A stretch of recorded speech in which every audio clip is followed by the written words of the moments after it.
Você já percebeu que justamente quem mais busca a Deus é quem mais luta contra a luxúria? Isso não é coincidência. Existe uma guerra espiritual real acontecendo contra os escolhidos. A luxúria não é só desejo descontrolado. É uma tentativa de desviar o seu chamado. Hoje você vai entender por que essa batalha é tão intensa, o que está por trás dela e como vencer essa guerra invisível. Fica comigo. Quantos de nós carregamos batalhas que ninguém vê? Quantos lutam em silêncio contra algo que devora por dentro, mas que jamais ousam confessar? A luxúria não respeita títulos espirituais, nem tempo de caminhada com Deus. Há uma verdade que precisa ser dita neste momento, uma verdade que liberta, mas que também incomoda. Vivemos dias em que a igreja fala muito sobre vitória, sobre prosperidade, sobre conquistas visíveis, mas pouco se fala sobre as guerras invisíveis que acontecem no coração dos escolhidos de Deus. E hoje, pela graça do Senhor, vamos tratar de uma das mais intensas e secretas dessas batalhas, a luta contra a luxúria. Charles Spurgeon, o príncipe dos pregadores, homem usado poderosamente por Deus no século XIX, nunca fugiu dos temas difíceis. Ele pregava com coragem sobre o pecado, sobre a santidade, sobre as lutas reais que afligem o povo de Deus. Spurgeon sabia que a verdadeira pregação não esconde a sujeira debaixo do tapete, mas a expõe à luz da palavra para que haja cura genuína. E é com esse mesmo espírito que trataremos deste assunto hoje. Por que os escolhidos de Deus, aqueles que foram separados para uma vida de santidade, aqueles que conhecem a verdade e experimentaram o poder transformador de Cristo, ainda lutam secretamente contra a luxúria? Por que homens e mulheres que louvam ao Senhor no domingo enfrentam batalhas terríveis na segunda-feira? Por que servos fiéis, líderes respeitados, crentes sinceros carregam essa guerra em segredo? Muitas vezes, envergonhados demais para buscar ajuda. A resposta não é simples, mas é necessária. E para compreendê-la, precisamos mergulhar nas Escrituras com honestidade, sem máscaras, sem fingimentos religiosos. Precisamos entender a natureza dessa batalha, reconhecer nossa fragilidade humana e, acima de tudo, buscar a graça divina que nos capacita a vencer. A luxúria não é apenas um pecado dos ímpios. Essa é uma ilusão perigosa que muitos cristãos alimentam. A luxúria tem atacado o povo de Deus desde os tempos mais antigos. Olhe para Davi, um homem segundo o coração de Deus, que caiu diante dessa armadilha. Olhe para Sansão, dotado de força sobrenatural, mas derrotado pela sedução. A Bíblia não esconde essas histórias porque Deus quer que aprendamos com elas. Spurgeon costumava dizer que o cristão tem duas naturezas em guerra constante dentro de si, a carne e o espírito. E essa guerra não termina quando nos convertemos. Na verdade, ela se intensifica porque agora há luz dentro de nós. E essa luz expõe tudo aquilo que antes estava escondido nas trevas. O apóstolo Paulo descreveu essa luta de forma magistral em Romanos 7, versículos 18 e 19, quando disse: "Porque eu sei que em mim, isto é, na minha carne, não habita bem algum, e com efeito o querer está em mim, mas não consigo realizar o bem, porque não faço o bem que quero, mas o mal que não quero, esse faço." Essas palavras de Paulo ecoam no coração de todo crente sincero. Não é hipocrisia lutar contra o pecado. Hipocrisia é fingir que a luta não existe. Os escolhidos de Deus lutam secretamente contra a luxúria, não porque sejam fracos espiritualmente, mas porque são humanos vivendo em um mundo caído, habitando ainda em corpos mortais que carregam as marcas da queda. Mas por que em segredo? Por que essa batalha acontece nas sombras, longe dos olhos da comunidade? A resposta está na vergonha. A vergonha é uma das armas mais poderosas do inimigo. Satanás sabe que se conseguir fazer você se sentir sujo demais, indigno demais, envergonhado demais, você nunca buscará ajuda. Você ficará preso em um ciclo de derrota, confissão silenciosa a Deus, aparente vitória temporária, e depois recaída novamente. A igreja, infelizmente, muitas vezes contribui para esse silêncio. Criamos uma cultura de perfeição aparente, onde ninguém se atreve a confessar suas lutas reais. Usamos máscaras espirituais no domingo e voltamos para casa carregando o peso da culpa e do fracasso, Spurgeon alertava contra esse tipo de cristianismo superficial.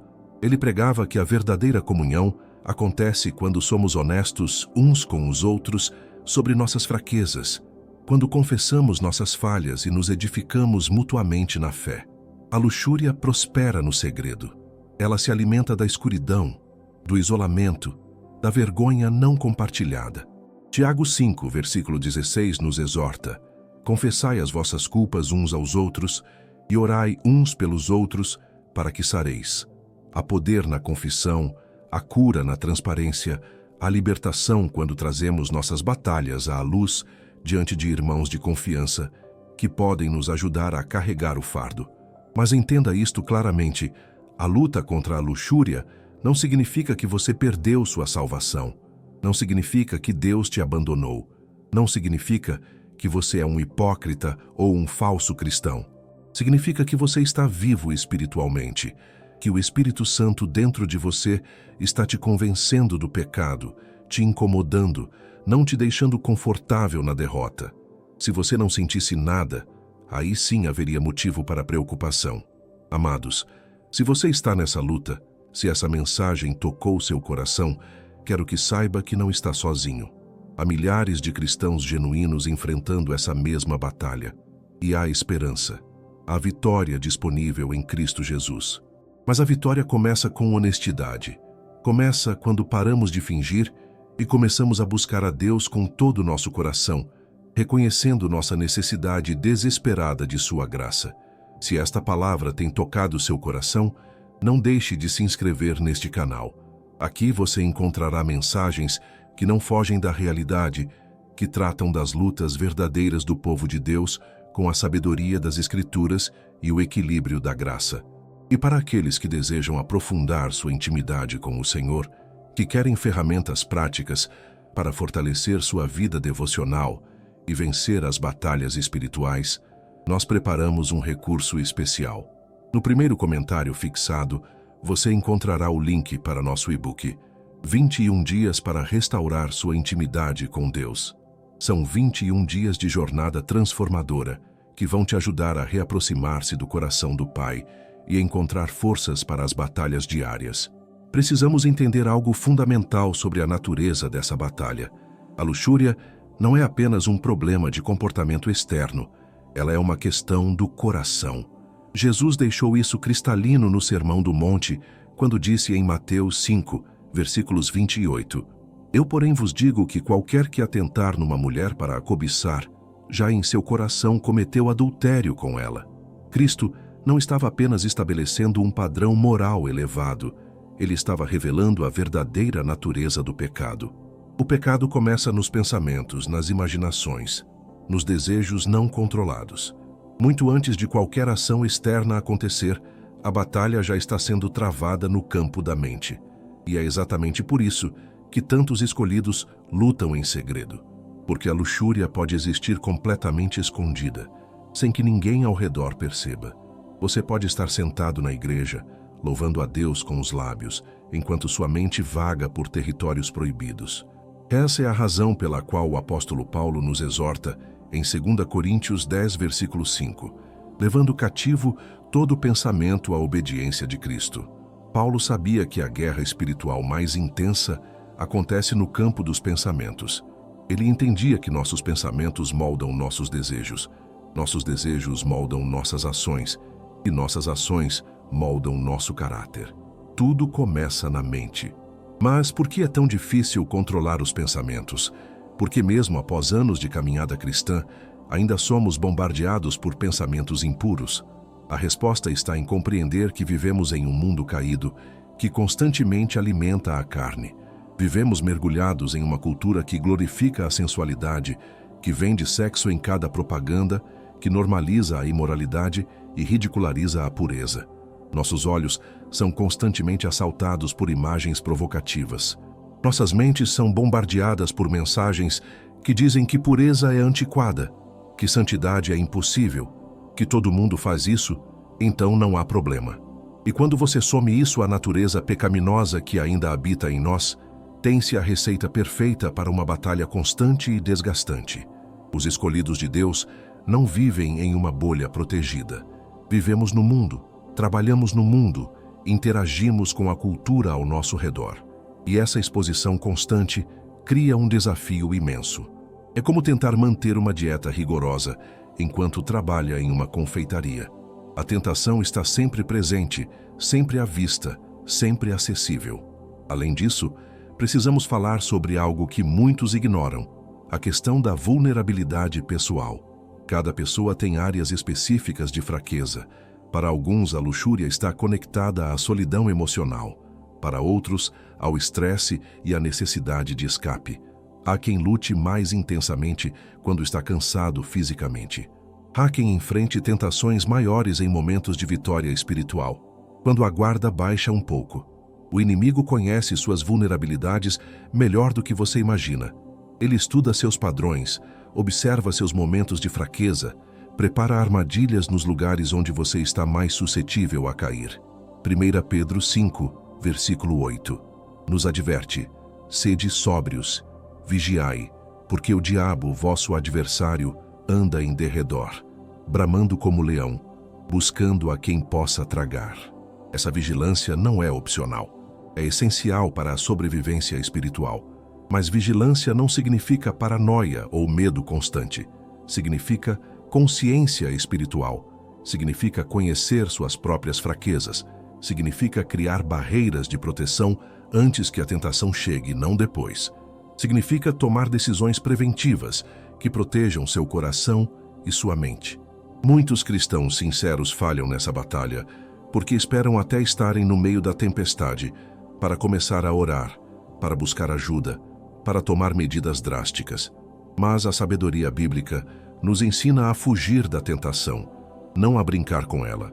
José fugiu literalmente da esposa de Potifar. Ele não ficou ali argumentando, negociando, testando sua força de vontade. Ele correu. Há situações na vida cristã onde a coragem está em fugir, não em enfrentar. Provérbios 6, versículos 27 e 28 pergunta: pode um homem tomar fogo no seu seio sem que as suas vestes se queimem? Ou andará alguém sobre brasas sem que se queimem os seus pés? A resposta é óbvia. Você não brinca com fogo e espera não se queimar. Então, por que tantos escolhidos insistem em se colocar em situações de risco? Por que continuam consumindo conteúdos questionáveis, alimentando fantasias perigosas, mantendo relacionamentos inadequados, tudo enquanto oram pedindo vitória sobre a luxúria? Isso é incoerência espiritual. É como pedir a Deus que te cure da embriaguez enquanto você mantém uma garrafa de bebida debaixo da cama. A luta contra a luxúria exige honestidade radical consigo mesmo. Exige que você identifique os gatilhos, os padrões, as situações de risco. Exige que você tome decisões difíceis sobre o que assiste, onde navega na internet, com quem passa tempo, que tipo de conversas mantém. Exige que você trate essa batalha com a seriedade que ela merece, porque as consequências do fracasso são devastadoras. Não estou falando apenas de consequências eternas, embora essas sejam reais e sérias. Estou falando das consequências práticas e imediatas. A luxúria destrói casamentos, arruína ministérios, quebra famílias, danifica testemunhos, escraviza pessoas boas em vícios terríveis. O que começa como um pensamento aparentemente inofensivo pode se transformar em uma prisão da qual você não consegue escapar sozinho. E aqui está uma verdade que precisa ser dita. Muitos que lutam secretamente contra a luxúria já ultrapassaram a linha do pensamento ocasional e entraram no território do vício. Vício em pornografia, vício em masturbação, vício em relacionamentos virtuais inadequados, vício em fantasias sexuais. E vícios não são quebrados apenas com força de vontade ou orações genéricas.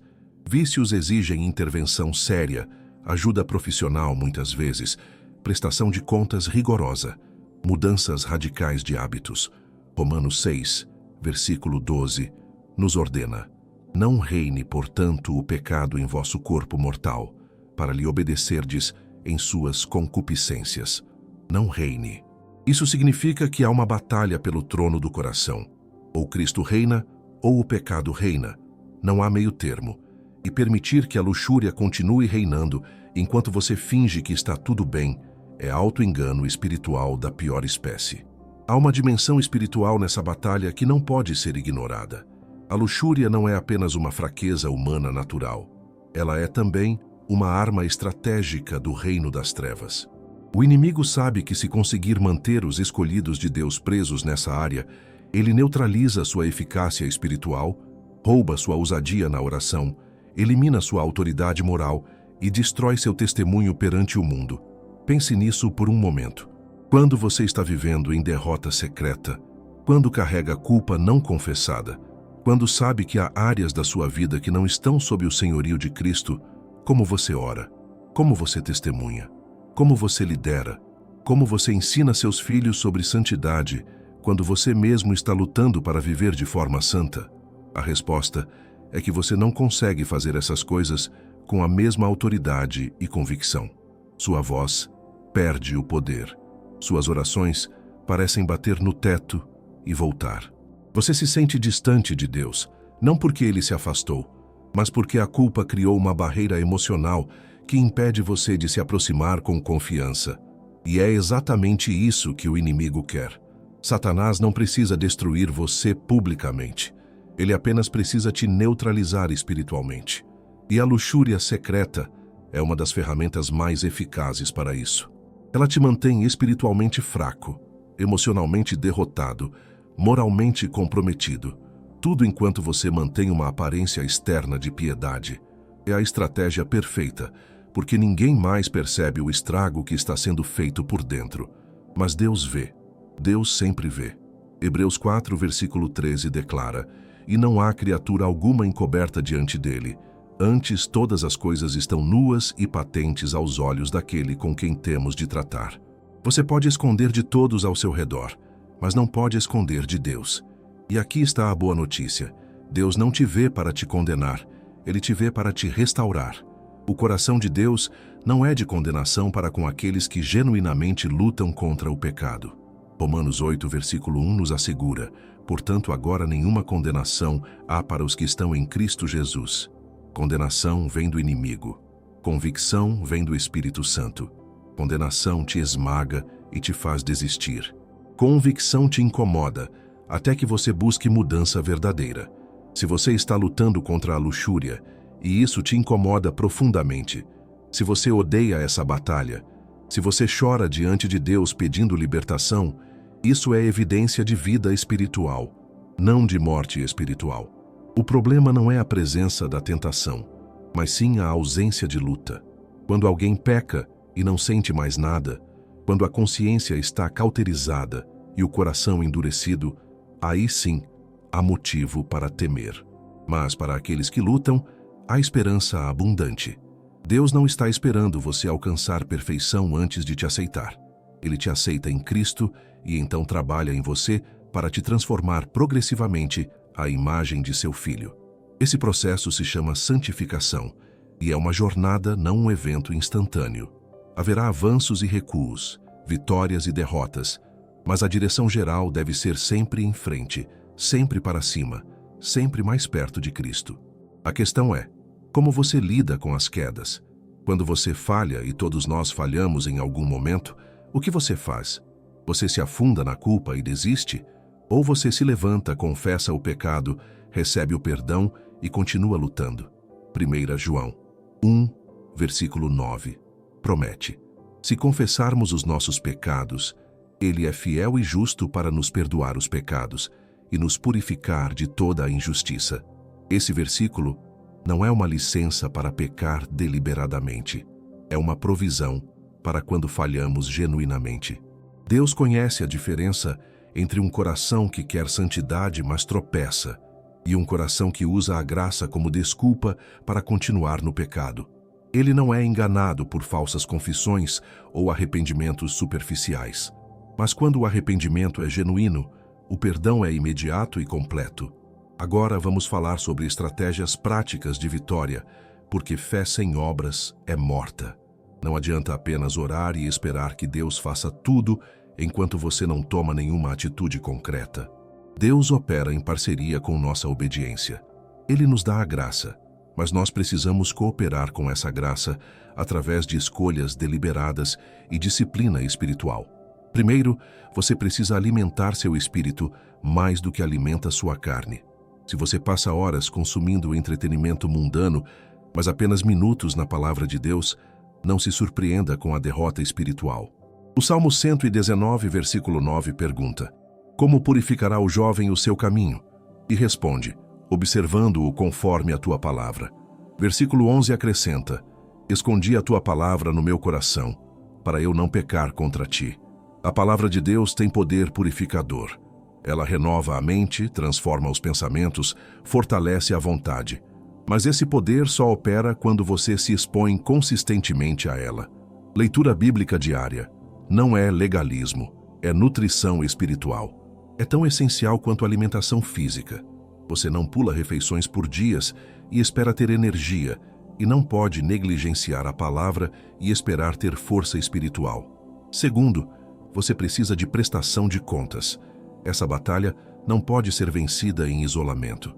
Você precisa de alguém, um amigo confiável, um mentor espiritual, um líder de integridade, alguém com quem você possa ser completamente honesto, alguém que te pergunte as perguntas difíceis, alguém que ore com você e por você.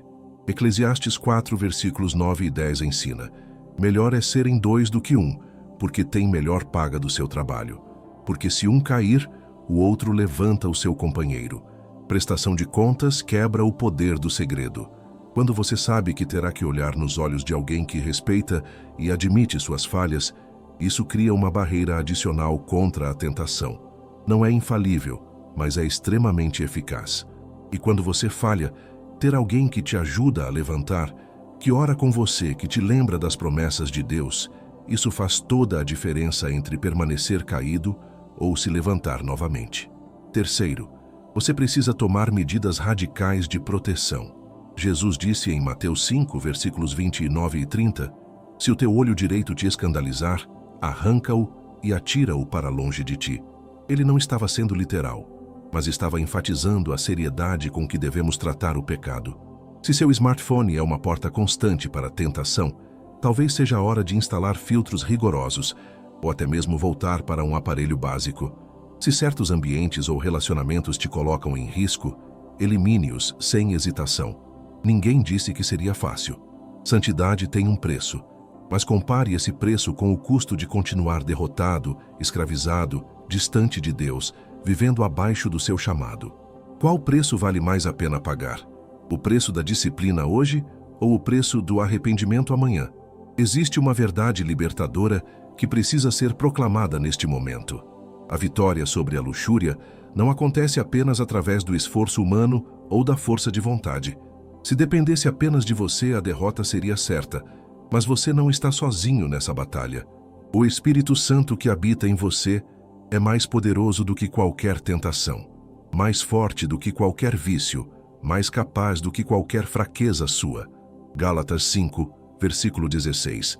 Nos instrui, digo, porém, andai em espírito, e não cumprireis a concupiscência da carne. Andar no espírito não é uma experiência mística complicada. É uma escolha diária e consciente de depender de Deus, de buscar sua presença, de obedecer sua voz, de render sua vontade à vontade dele. Quando você caminha em intimidade genuína com o Espírito Santo, os desejos da carne perdem seu poder sedutor. Pense nisso. Quando você está verdadeiramente cheio da presença de Deus, quando passou tempo real em oração, quando seu coração está sintonizado com as coisas do alto, as tentações terrestres parecem vazias e sem graça. O problema é que muitos de nós vivem espiritualmente vazios, negligenciando a comunhão com Deus, e depois se perguntam por que não têm força para resistir às tentações. Você não pode vencer a carne alimentando a carne. Você vence a carne alimentando o espírito. É uma questão de qual natureza você nutre mais. Se você passa mais tempo nas redes sociais do que em oração, se investe mais energia em entretenimento do que em adoração, se conhece mais sobre cultura pop do que sobre as Escrituras, não se surpreenda quando a carne dominar. Colossenses 3, versículos 1 e 2 nos exorta: portanto, se já ressuscitastes com Cristo, buscai as coisas que são de cima, onde Cristo está assentado à destra de Deus.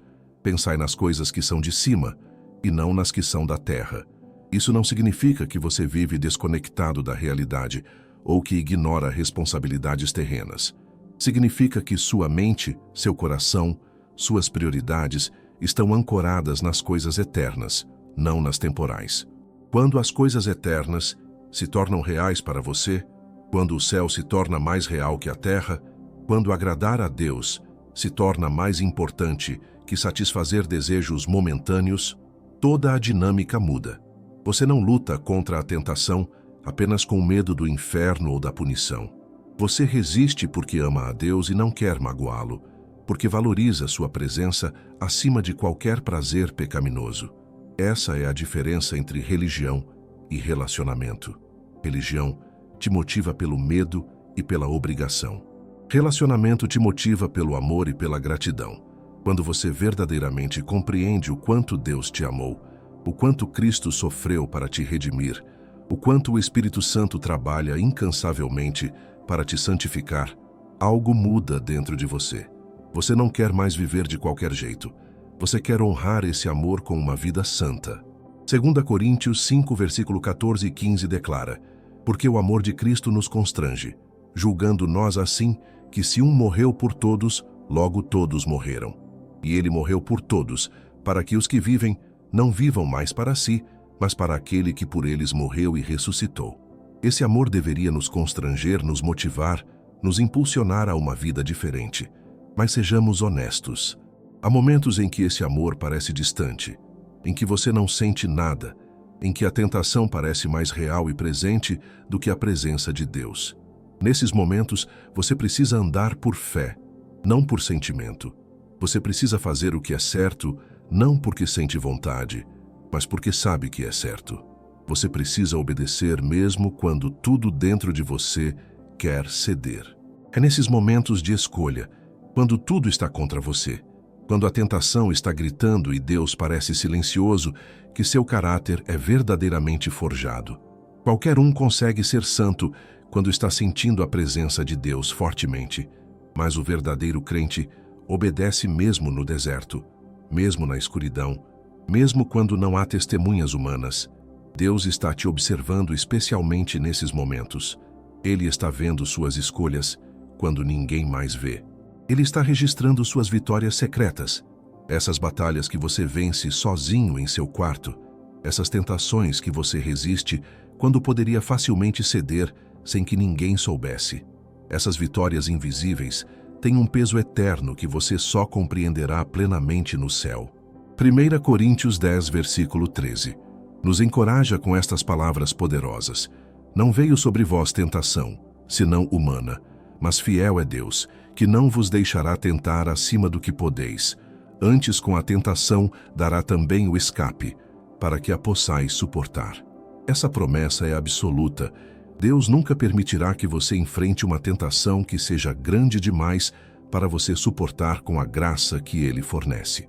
Isso significa que toda vez que você cede à tentação, não é porque ela era forte demais, é porque você não usou o escape que Deus providenciou. Às vezes, o escape é literal, sair fisicamente da situação. Às vezes, é clamar o nome de Jesus em voz alta. Às vezes, é ligar para aquele amigo de prestação de contas. Às vezes, é abrir a Bíblia e ler até a tentação passar. Mas sempre há um escape disponível. O problema é que muitos de nós não queremos realmente escapar. Queremos brincar com a tentação, namorar com ela, ver até onde podemos ir sem cair completamente. Isso é insensatez espiritual. É como um alcoólatra em recuperação que decide visitar um bar só para ver se consegue resistir. Por que se colocar nessa posição? Por que testar sua força de vontade desnecessariamente? A sabedoria está em evitar a tentação sempre que possível, não em testá-la. Jó fez um pacto com seus olhos para não cobiçar. Você precisa fazer pactos semelhantes. Pactos sobre o que você assiste, onde você vai, com quem você passa tempo, que conversas você mantém. Esses pactos não são legalismo, são proteção. São cercas que você constrói ao redor do seu coração para mantê-lo seguro. E quando você falha, porque haverá momentos de falha, não permaneça caído. Levante-se imediatamente, confesse o pecado assim que perceber. Não espere até se sentir digno de voltar para Deus. Você nunca será digno. É por isso que você precisa da graça. Provérbios 24, versículo 16 diz: porque 7 vezes cairá o justo e se levantará, mas os ímpios tropeçarão no mal.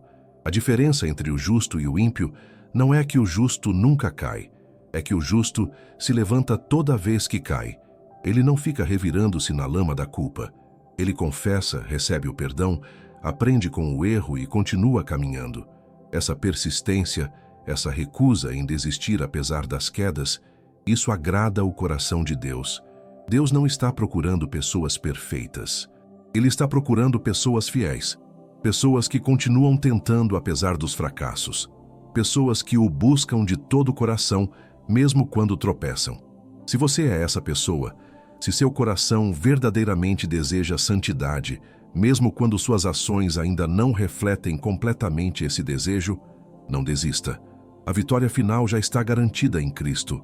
Você apenas precisa continuar caminhando, continuar lutando, continuar confiando.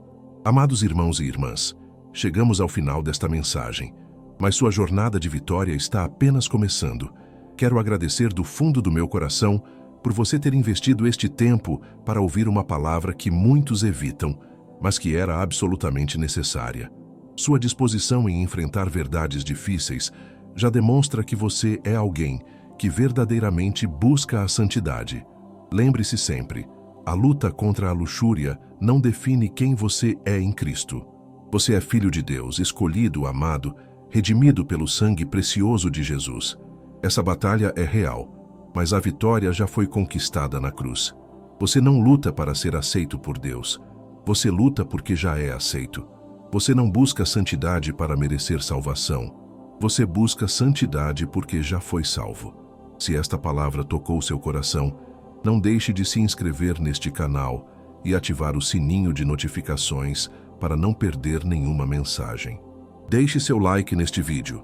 Compartilhe com alguém que também precisa ouvir esta verdade libertadora e nos conte nos comentários como Deus tem falado com você.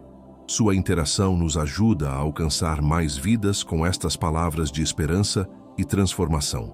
E se você deseja dar o próximo passo em sua jornada espiritual, fortalecer sua intimidade com Deus e encontrar ferramentas práticas para vencer as batalhas diárias, acesse o link do nosso e-book 21 Dias para Restaurar Sua Intimidade com Deus, que está fixado no primeiro comentário. Esse recurso foi preparado especialmente para pessoas como você que desejam uma vida mais profunda com o Senhor.